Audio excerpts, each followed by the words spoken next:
So Egypt has a very long and an interesting history, but the Oromo's land really is Egypt. Egypt is the Oromo's land. Egypt was taken from ancient Oromos.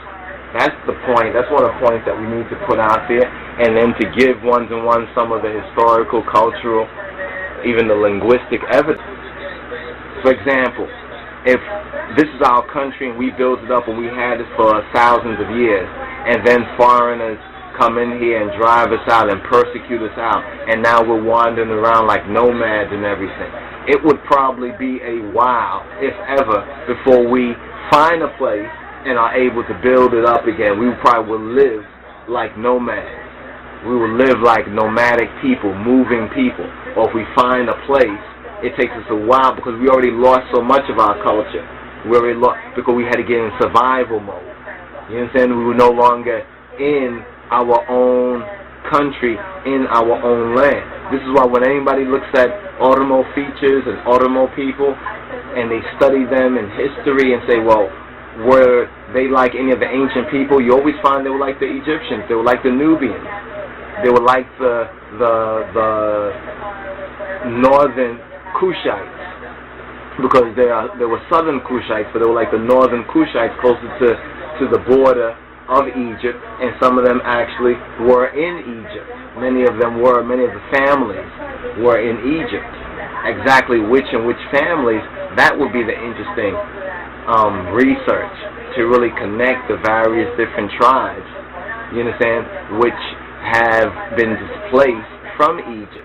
And that's one reason why when the foreigners, the Ferenjoch, the Afarangis, took over Egypt, they began to identify it as white.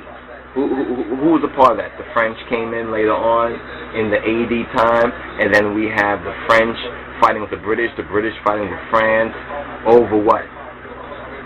Over ancient Egypt, over Egypt. And they're saying the people just, what happened to the native people? What happened to the native? See, nobody ever asked that question. What happened to the native people? I mean, the people just disappeared?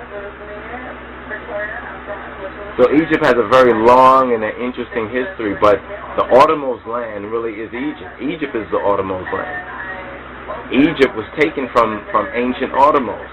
That's the point. That's one of the points that we need to put out there, and then to give one some of the historical, cultural, even the linguistic evidence, because I was surprised too in doing some linguistic study. In fact, now I even want to learn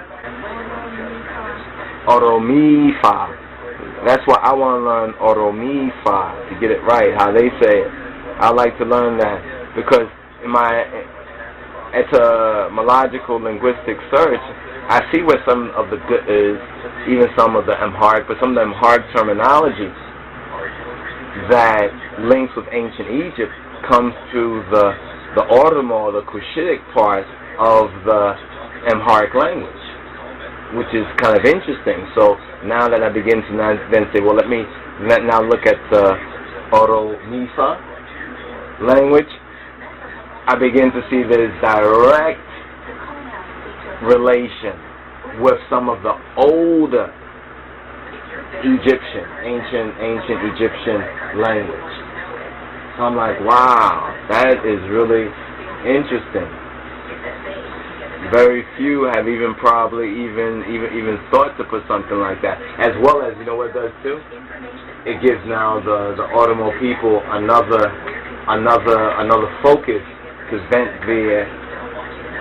their aims and aspirations, and a rightful focus too.